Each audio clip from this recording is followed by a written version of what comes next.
Bismillahirrahmanirrahim. Le cours d'aujourd'hui, il sera intitulé Principe de formulation de béton. Ça, c'est après avoir vu dernièrement le cours concernant la production énorme des ciments. Et nous avons vu qu'il n'y a pas uniquement les CPG 35 et 45, éventuellement 55, il y en a énormément de ciments. Aujourd'hui, nous allons voir les principes de formulation de béton parce que, tout simplement, la majeure partie des bureaux d'études utilisent des méthodes de calcul qui ne sont pas normalisées. Et aujourd'hui, nous allons essayer de clarifier et de laisser voir les gens comment, éventuellement, nous allons pouvoir déterminer certaines valeurs, surtout les valeurs avant d'entamer n'importe quel calcul. Et je parle essentiellement de ce qu'on appelle le FC28 ou la compression à 28 jours après avoir eu un béton durci. Alors, nous allons d'abord avoir un petit récap pour voir certaines généralités concernant le béton. Et nous allons dire que le béton est le matériau de construction le plus utilisé à travers le monde, à savoir aux environs de 50 milliards de tonnes dans l'année 2013. Ça veut dire dans l'ordre de 3 mètres cubes par personne dans le monde. Donc c'est une utilisation quand même qui est très très élevée, beaucoup plus importante que la construction en acier, sans parler des autres méthodes de construction. Tout simplement parce que cette méthode, cette manière, cette façon de construire avec ce matériau qui est disponible, tout simplement parce qu'il est façonnable à volonté. On peut fabriquer et construire, enfin malaxer notre béton comme on veut, parce qu'il est façonnable à volonté. Il est aussi façonnable à température ambiante. Nous n'avons pas besoin d'atteindre une certaine température pour pouvoir malaxer, mais directement à n'importe quelle température, enfin je parle de la température ambiante, nous on peut malaxer, on peut réussir à avoir un béton. Encore parce que ça ne nécessite pas de cuisson et il est accessible à tous, que ce soit des garçons ou filles, des hommes ou des femmes. Que ce soit les petits ou les grands, l'ensemble, ils peuvent malaxer leur béton. Et aussi parce qu'il peut être coulé, que ce soit sur place ou préfabriqué ou préfaçonné au préalable. Les principes de formulation de béton, quand on parle de principes de formulation de béton, on parle essentiellement un devenir, bien évidemment. On malaxe différemment notre béton parce que ça exige certaines choses. Tout matériau avec lequel nous allons construire, que ce soit un béton armé ou non, précontraint ou non, etc.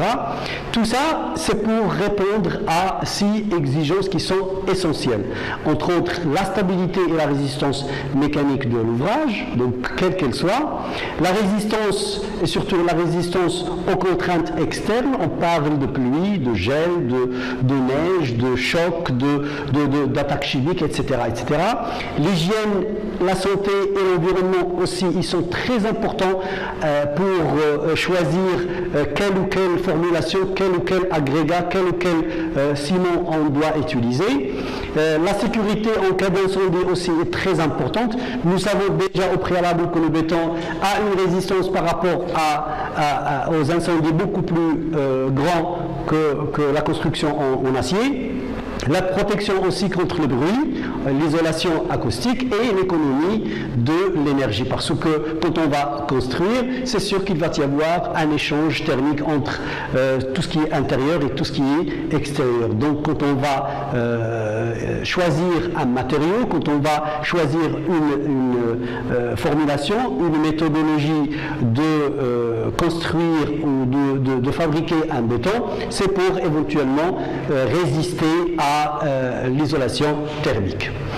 Alors, le béton, avant tout, il doit impérativement être constitué au moins de 4 ingrédients. Ces ingrédients, la première des choses, c'est le liant. Généralement, c'est le ciment comme liant, parce qu'il y en a d'autres liants.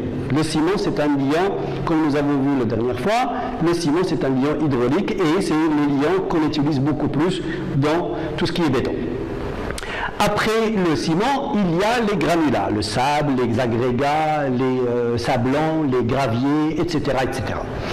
Après les granulats, il y a l'eau, et surtout l'eau de gâchage, l'eau qui est adéquate, l'eau qui doit être favorable pour le malaxage d'un béton, parce que pas toutes les eaux y sont favorables, à savoir l'eau de mer par exemple. Quand on a un béton armé, on ne doit pas utiliser l'eau de mer, mais si on a du mortier par exemple, oui, dans ce cas-là, on peut utiliser l'eau de mer, mais dans des conditions bien spéciales. Après ça, nous avons besoin de l'air, hein, parce que c'est très important l'air pour la fabrication de béton et surtout pour la cristallisation des ciments et le durcissement de béton. On ne peut pas réussir un béton à la Lune, là en Mars, mais parce que tout simplement nous n'avons pas d'air. Si nous avons de l'air, oui, on peut le réussir. Et éventuellement, comme cinquième ingrédient, les adjuvants. Nous ne sommes pas obligés de mettre les adjuvants, mais si on met les adjuvants, c'est encore mieux. C'est pour donner au béton d'autres résistances, d'autres particularités, d'autres manipulations. Nous allons les voir, Inch'Allah, probablement la prochaine fois. Alors, formuler un béton consiste à intégrer des paramètres très importants et très essentiels, tels que la qualité des matériaux disponibles, parce que nous n'allons pas nous amuser à importer des agrégats depuis l'Europe ou depuis l'Afrique du Sud pour pouvoir malaxer un béton. Mais donc nous allons tout d'abord exploiter les matériaux disponibles dans notre région et surtout dans notre zone. Après ça, la nature des projets à réaliser, parce que quand on veut réaliser un pont, c'est différemment d'un bâtiment et différemment d'un barrage. Donc c'est différent. Donc le projet à réaliser aussi exige une formulation bien déterminée, exige beaucoup de choses. Le moyen de mise en œuvre disponible sur site, si nous avons des pompes, c'est pas comme si nous n'avons pas de pompe. Si nous allons compacter, c'est pas comme si nous allons vibrer. Si nous allons manipuler à saut, c'est pas comme si nous avons une centrale à béton. Donc tous ces moyens de mise en œuvre, ils sont importants et ils différencient la formulation de béton. La qualité de l'environnement où va vivre notre projet, notre réalisation, ça aussi influence très étroitement à la formulation de béton. Si nous avons une maison, par exemple à Ifrane, là où il fait froid, hein, c'est pas comme si nous avons la même maison, même architecture, d'accord, à Marrakech. C'est différent. Je parle là de la formulation. Je ne parle pas de l'architecture, mais je parle de la formulation. Elle sera impérativement différente. Pourquoi? Tout simplement parce qu'à Marrakech, il fait très chaud, hein, par moment, mais à Ifrane, il fait très froid. Il y a même des risques de gel et de dégel. Dans une zone où là où il y a la mer, il y a l'existence du chlore, ça aussi, ça nécessite une formulation très spéciale. Aussi, parmi les choses qui influencent sur la formulation de béton, nous avons les conditions de mise en œuvre, les besoins d'ouvrabilité, de résistance, etc., etc. Ainsi que les délais de réalisation. Si nous avons besoin de décoffrer en moins de temps possible, donc nous avons impérativement besoin de formuler un béton différemment si par exemple nous avons un coffrage perdu ou nous n'allons pas décoffrer en moins de temps. Donc le délai de réalisation, ça aussi a une influence très étroite sur la formulation de béton. Donc tout ça pour un seul objectif, ou un ensemble d'objectifs, entre autres la durabilité de l'ouvrage, donc il doit durer le plus longtemps possible, donc optimiser sa durée de vie, l'esthétique, donc il doit avoir un look joli, d'accord. Je parle de la finition après avoir décoffré, donc il doit avoir un look joli. Ça veut dire quoi? Ça veut dire qu'il ne doit pas avoir de porosité, beaucoup de porosité, etc. Donc un look bien fait.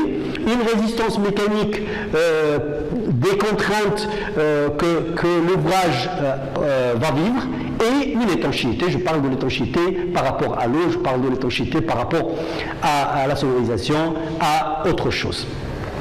Donc, en général, ce sont les exigences, les paramètres essentiels pour pouvoir, qu'on doit intégrer pour pouvoir formuler un béton optimal.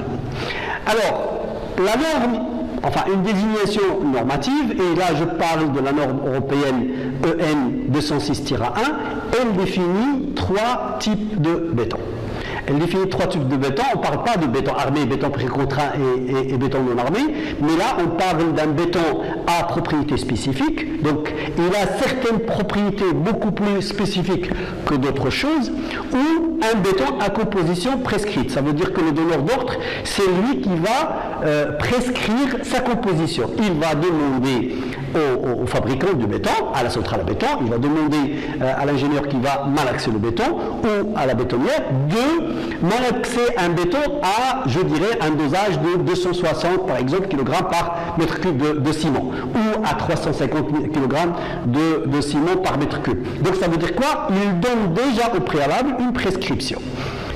D'accord? Sinon, un béton à composition prescrite, mais dans ce cas-là, dans une norme. Donc ça veut dire quoi? Il y a une norme qui est européenne, d'accord? Mais il y a d'autres normes qui sont enfin beaucoup plus étroites. Dans la norme européenne, il y a la norme espagnole, il y a la norme allemande. Donc ils peuvent avoir quelque chose de différent. Donc là, on parle d'un béton à composition prescrite, mais dans une norme, dans la norme X ou Y. Alors, le béton à propriété spécifique, c'est un béton qui doit répondre à certaines exigences. Elle doit être basée sur certaines choses. Ces choses-là, qui sont entre autres la classe de résistance en compression, donc il se base sur la classe de résistance en compression, qui est, qu'on va parler, qu'on va dire par la suite, le FC28, mais on va la définir par rapport à autre chose. La classe de consistance qui va être très étroitement par la mise en œuvre, comment on va mettre notre béton. Est-ce que ce béton-là, il va être pompé, projeté, coulé sur place, il va être compacté par la suite, vibré ou non vibré. Donc tout ça, ça donne une idée sur où normalement il doit exiger une classe de consistance bien déterminée. La classe de teneur en chlorure aussi est très importante parce que surtout quand on parle d'un béton précontraint, ou un béton armé, ça veut dire qu'il y a l'existence de l'acier, et l'acier, il a une faiblesse par rapport au chlore, d'accord? Donc c'est pour cela que nous avons besoin de définir au préalable une classe de teneur en chlorure, ainsi que les dimensions maximales des granulats. Les dimensions maximales des granulats, nous les avons vues la dernière fois. Aussi, les classes d'exposition, et c'est des choses qui sont très importantes quand on parle d'un béton, et surtout d'un béton à propriété spécifique. Nous allons voir, comme vous êtes en train de voir sur le diapo, nous allons voir chaque partie à part pour mieux expliquer et donner les définitions, ainsi que clarifier les choses pour pouvoir donner une idée générale sur les bétons à propriété spécifique. Quand on parle de classe de résistance en compression, on parle en général d'une classe, enfin d'un résultat d'un essai à la compression après 28 jours. Et après 28 jours, notre béton qui a été malaxé au préalable, on va en prendre un échantillon et on va le mettre, que ce soit dans un cylindre ou dans un cube. Dans un cylindre ou dans un cube, les cylindres et les cubes, ils sont plus ou moins normalisés. Nous allons par exemple voir en général pour les cylindres, c'est des cylindres à hauteur de 300 à 320 mm et les diamètres, c'est respectivement 150 à 160 mm. Ça pour les cylindres. Pour les cubes, quand on les nomme vulgairement les prismes, les cubes, ce sont des cubes de 150 mm en général de côté.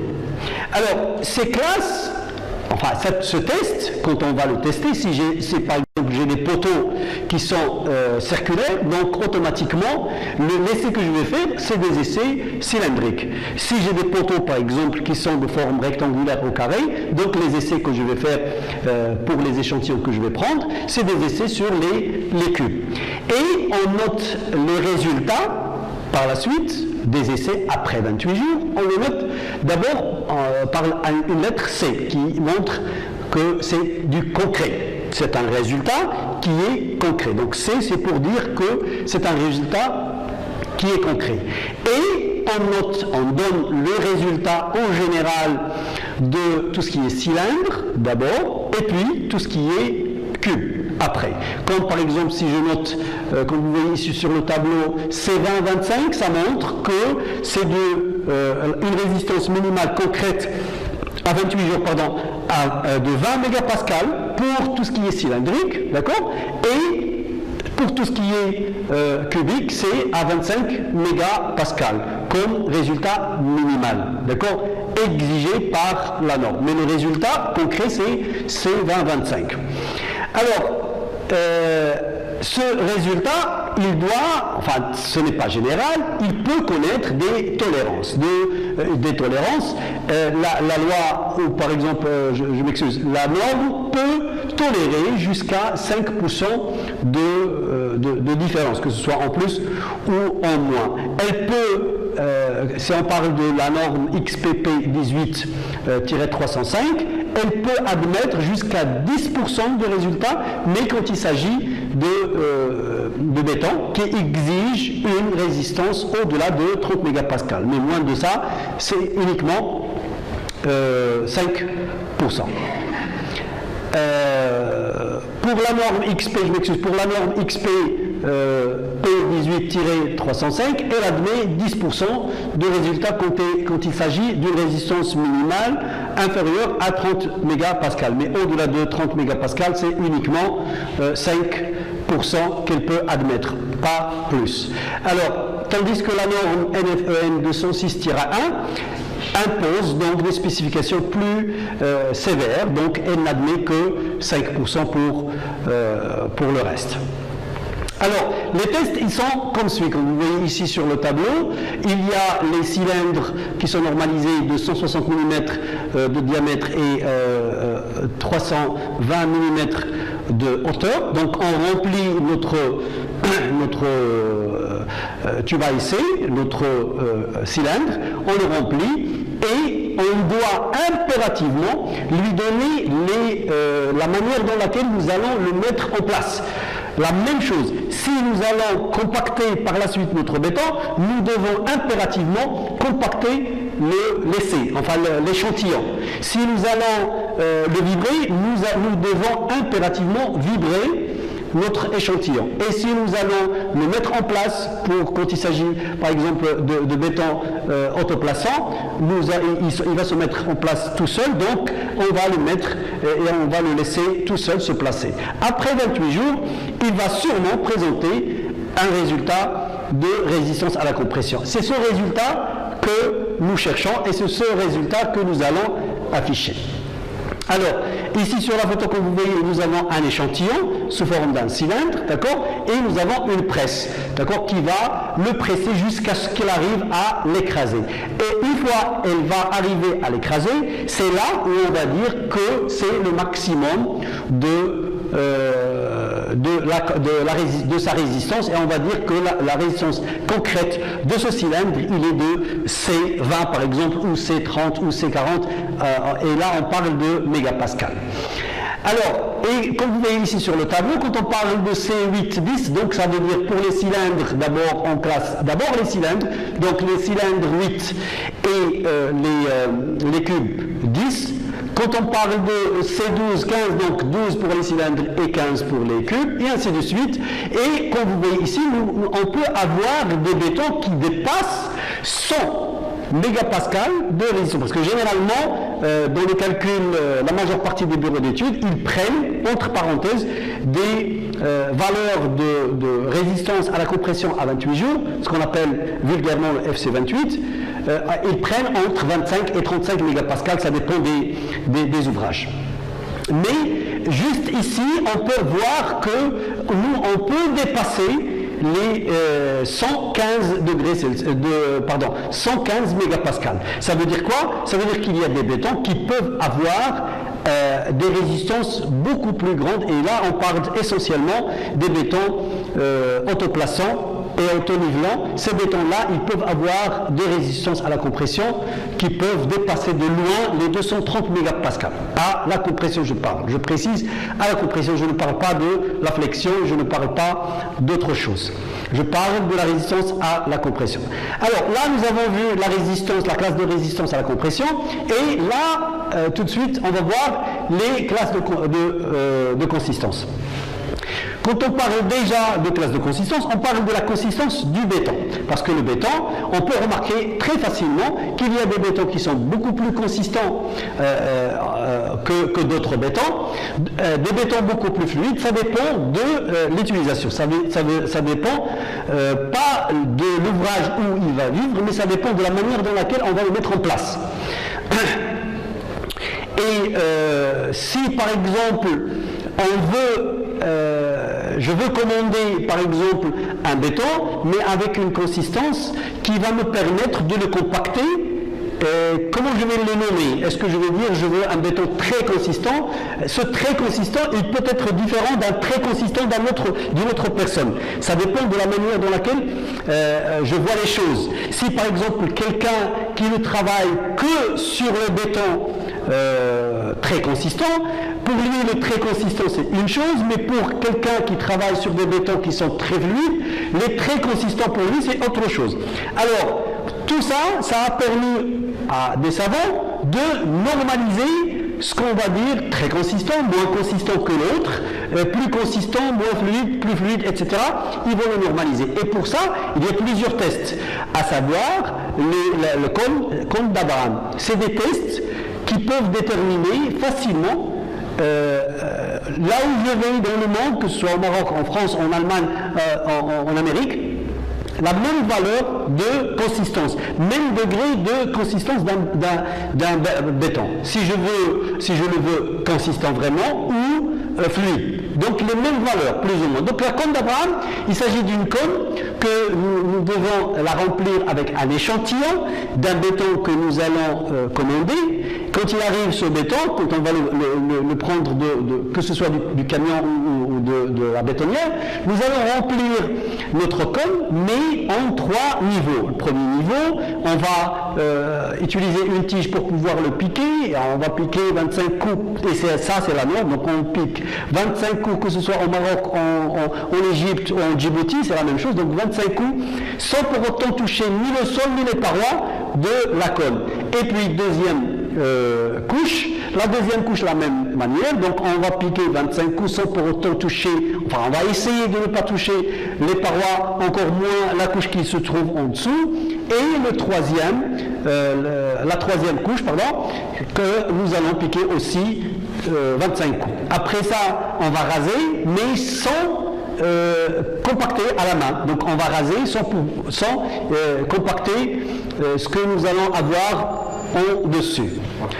Donc nous avons dit qu'il faut raser, donc on rase pour ne pas avoir plus de béton qu'il en faut. Et avant de manipuler le béton, donc, nous devons laver la cône et éventuellement le sol sur lequel il va se poser. On préconise généralement une plaque en métal qu'on va laver, mais on va essayer de la dégoûter. Donc on va essayer d'enlever toutes les gouttelettes d'eau pour ne pas entrer dans la formulation de béton et changer un tout petit peu la consistance. Donc on rase et puis on renverse, soit on renverse on va enlever d'abord la cône sans la secouer, on va enlever doucement la cône, d'accord? Et c'est sûr que ce béton, il va commencer à s'effondre.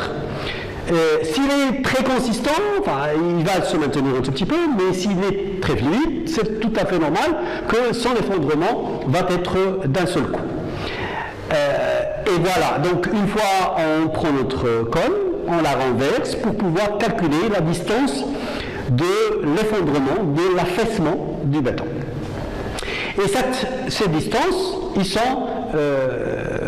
normalisés, ils sont calculés. Donc ici sur les photos, comme vous voyez, nous avons un béton qui se maintient, d'accord? Il est plus consistant que l'autre béton qui est très fluide. On a l'impression que nous n'avons pas du béton, nous avons de l'eau, d'accord? Une eau qui n'est pas limpide. Alors, celui-là, rien que voir dans la goulotte, il est pratiquement vide parce qu'il est très fluide, donc il descend. Et la goulotte ici, elle est quasiment pleine, donc moitié pleine, donc ça veut dire qu'il se maintient beaucoup. Alors, et là, ça montre qu'il y a deux consistances qui sont différentes. Dans la norme, qu'est-ce qu'ils disent après avoir fait le test avec la cône d'Abraham? Alors, quand on parle de S1, donc une consistance de classe S1, c'est différent d'une consistance de classe S2, S3 et récemment, il y a le S5. Alors, l'affaissement, quand on parle de S1, l'affaissement, il sera entre 10 et 40 mm, donc entre 1 cm et 4 cm d'affaissement. Ça veut dire qu'il est très consistant. Il se maintient, il a pu résister à l'effondrement. D'accord? S2 est un peu moins, donc entre 50 et 90 mm, S3 entre 100 et 150 mm, S4 entre 160 et 210 mm, et on sait au préalable que la cône n'est pas vraiment grande, donc c'est une petite cône. Et S5 c'est au-delà de 220 mm. Les cônes en général c'est du 250-300 mm. Alors, si l'affaissement est supérieur à 220 mm, ça veut dire quoi? Ça veut dire qu'il est très fluide. C'est comme si nous avons renversé de l'eau. Hein. Il est très très fluide. Donc, et les utilisations, ils sont différentes. C'est tout à fait normal impossible que je vais compacter le S5 ou le S4. Je ne peux pas. Personne ne peut réussir à compacter un tel béton. Mais on ne peut pas pomper ou projeter un béton de base de consistance S1 parce qu'il est très consistant, il se maintient.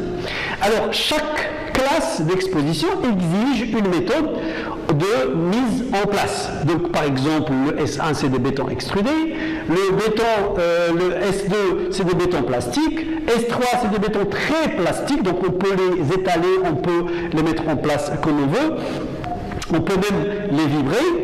Et les S4, c'est des bétons fluides, et bien sûr, les S5, c'est des bétons très fluides. Ce sont des bétons autoplaçants et auto-nivelants. Donc, ils ne nécessitent ni la vibration, encore moins le compactage. Alors, c'était la classe de consistance, et là, nous allons voir les classes de teneur en chlorure.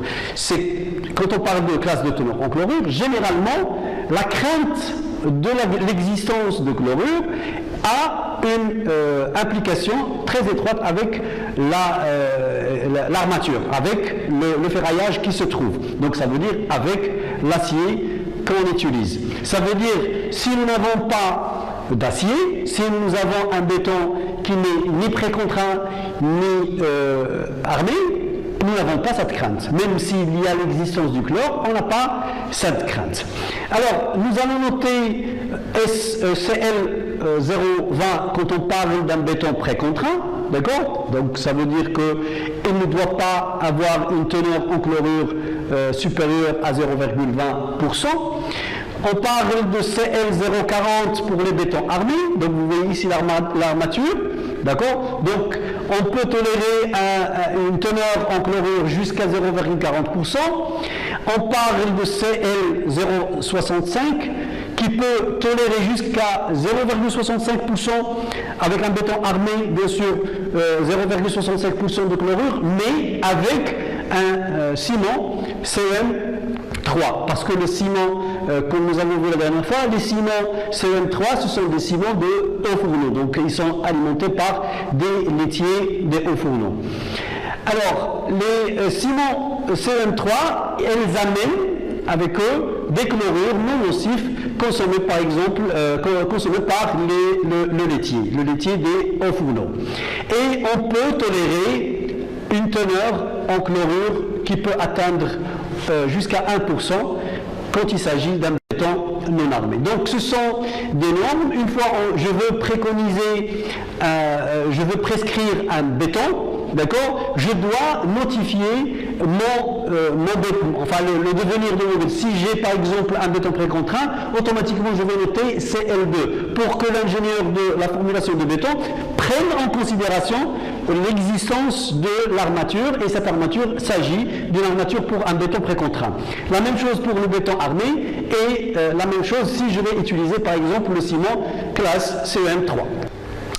Alors, après ça, nous allons voir les classes d'exposition. comme je vous ai dit la dernière fois, les dimensions maximales des granules, nous les avons vues et nous avons comparé le G sur S qui donne certaines valeurs et cette valeur a une relation avec l'ouvrage. Alors, les classes d'exposition, c'est la chose, soi-disant, la plus importante, enfin tout ça c'est important, mais la chose la plus importante dans la prescription d'un béton, c'est les classes d'exposition. Et quand on parle d'une classe d'exposition, on parle généralement de l'exposition de l'ouvrage. Cet ouvrage, n'importe quel ouvrage, n'importe lequel, il est exposé à certaines choses. S'il est exposé au soleil, il est exposé au soleil. Hein. Par exemple, cet ouvrage-là où nous sommes en train de donner un cours, comment dirais-je, les murs de clôture qui sont de l'autre côté, ils sont exposés beaucoup plus, par exemple, au soleil, à la pluie, au vent, que les autres murs, parce qu'il y a d'autres classes de l'autre côté. Donc, l'exposition a une influence sur la durée de vie de béton. Et quand on parle de classes d'exposition, on parle généralement de deux grandes familles d'exposition. Nous avons les familles d'exposition courantes. Par exemple, si nous allons construire dans cette zone-là, toute la zone a les mêmes, plus ou moins, les mêmes classes d'exposition, plus ou moins. Ce sont des expositions qui sont courantes. Mais des expositions qui sont particulières, c'est uniquement pour ce local, par exemple, ou uniquement pour ce mur, par exemple, ou uniquement pour cette fondation ou cette semelle. Donc la classe d'exposition est la responsabilité du donneur d'ordre et la responsabilité du maître d'ouvrage. Il n'est pas la responsabilité de la personne ou de l'ingénieur qui va malaxer, qui va nous donner le béton. Donc nous, on doit au préalable déterminer les classes d'exposition à l'ingénieur de formulation de béton pour qu'il puisse nous préparer le béton adéquat.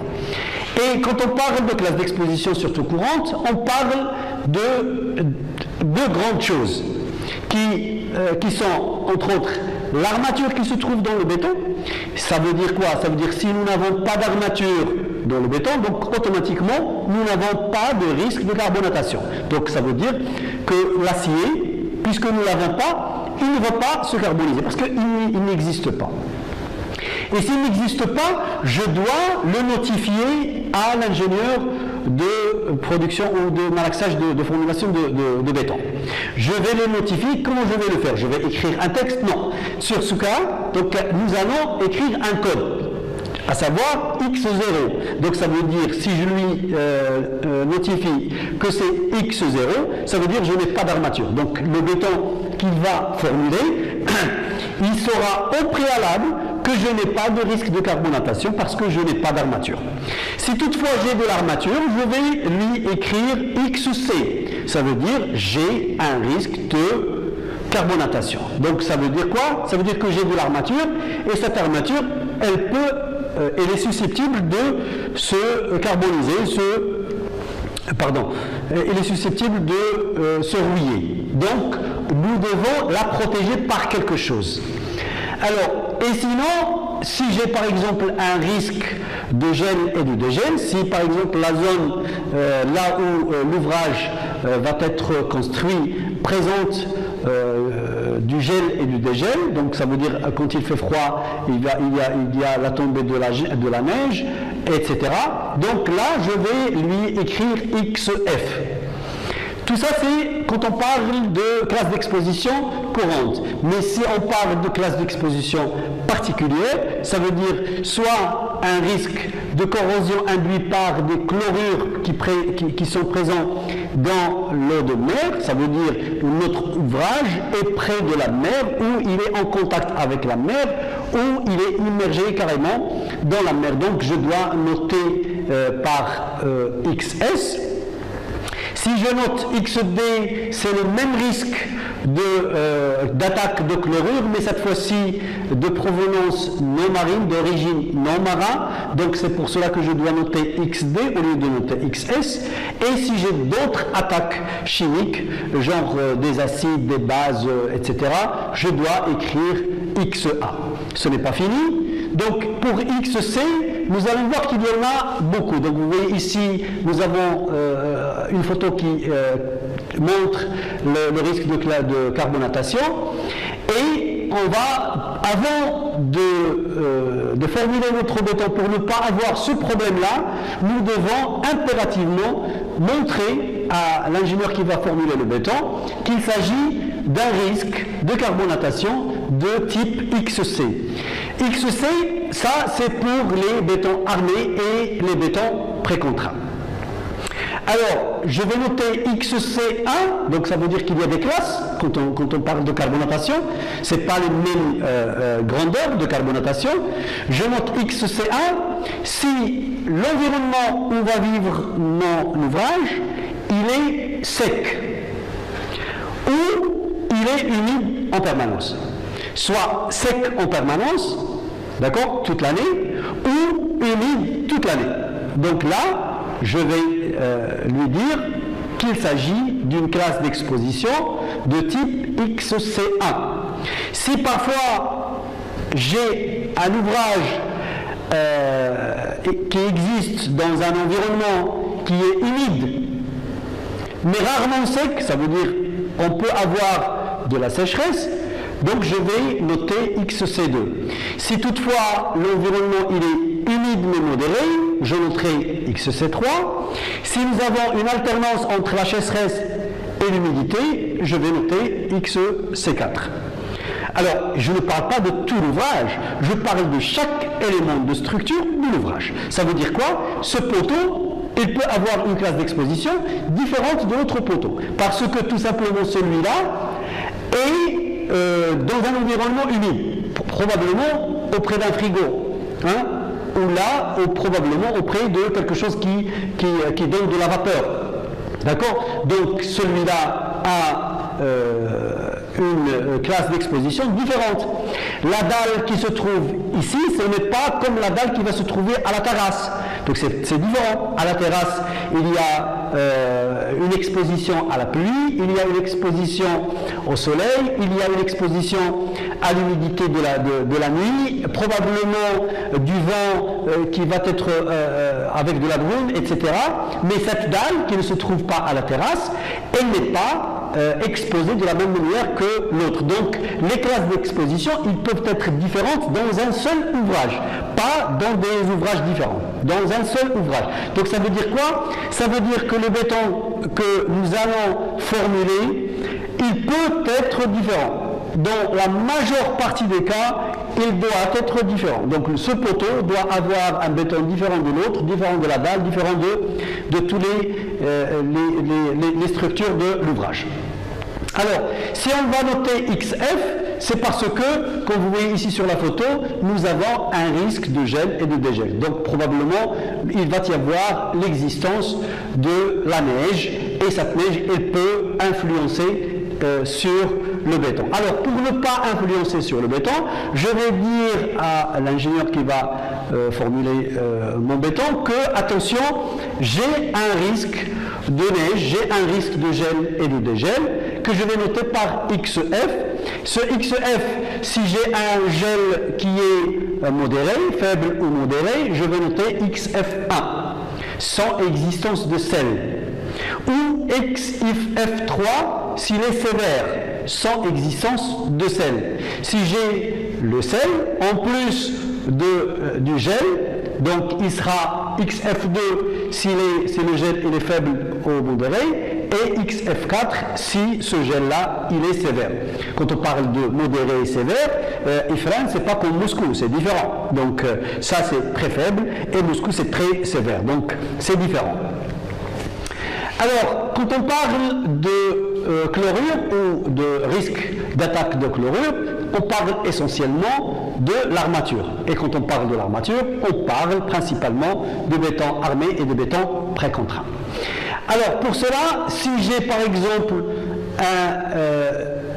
mon ouvrage ou la partie de l'ouvrage que je vais définir sa classe d'exposition, elle est exposée uniquement à de l'air qui véhicule du sel d'origine marin, donc je vais écrire XF1, ça veut dire que cette partie de structure elle n'est pas en contact avec la mer, d'accord, il ne touche pas l'eau de mer, mais uniquement du vent qui véhicule du sel marin.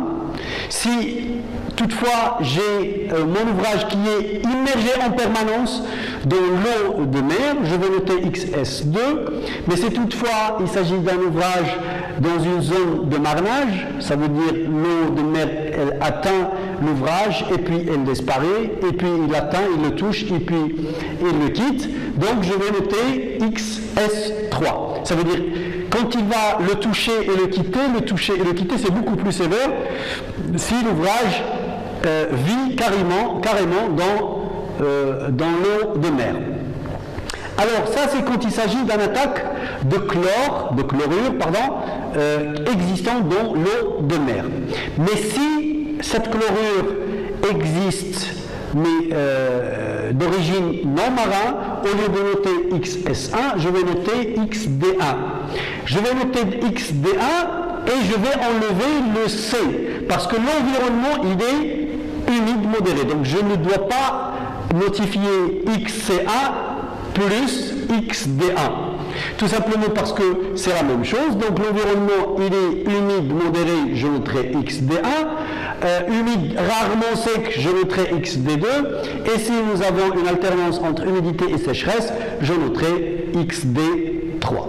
Donc tout simplement parce qu'il y a la carbonatation et il y a l'existence du chlorure d'origine non marin.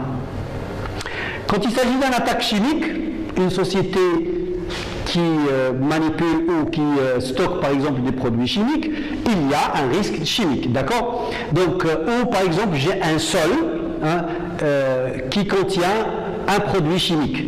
Par exemple, il contient du phosphore, ou il contient du chlore, ou il contient du gaz carbonique. Donc c'est un produit chimique. Ce produit chimique, il attaque l'ouvrage. Il va attaquer la semelle, il va attaquer les murs quand il s'agit d'un produit qu'on va stocker, etc. Et je dois notifier ça à l'ingénieur qui va formuler mon béton pour éventuellement formuler un béton optimal pour qu'il dure le plus longtemps possible. Alors pour cela, si je note par exemple X à 1, ça veut dire que la teneur en sulfate en milligrammes par litre, et surtout quand il s'agit de l'eau d'une surface qui est humide ou de surface de la terre, donc j'ai une teneur en sulfate en milligrammes par litre entre 200 et 600, donc je noterai XA1. Si sa teneur est beaucoup plus élevée, ça veut dire entre 600 et 3000, je noterai XA2, et si la teneur est encore beaucoup plus élevée, je noterai XA3. De même pour le pH, donc un pH entre 6,5 et 5,5, donc c'est XA1, XA2 entre 5,5 et 4,5, et ainsi de suite.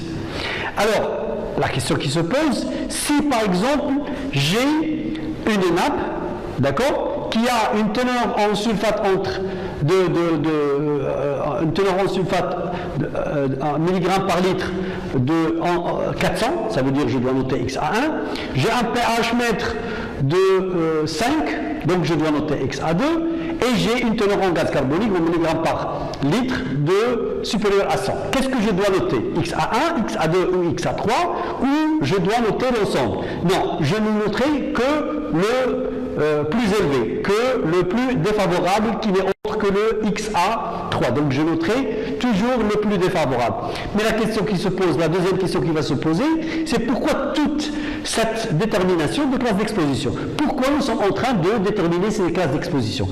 Pourquoi on va dire que nous avons une attaque chimique, nous avons une attaque de gel, nous avons une attaque de carbonatation? Pourquoi? Alors la réponse, c'est cette détermination de classe d'exposition, c'est elle qui va nous donner, selon la norme européenne 1992 section 4, elle va nous déterminer notre FC28. Elle va nous déterminer la classe de résistance minimale que nous devons avoir après 28 jours. C'est normalement les classes d'exposition. C'est pour cela que je vous ai dit que la classe d'exposition, c'est la chose la plus importante à déterminer dans tout ce qui est béton à prescription spécifique, à propriété spécifique.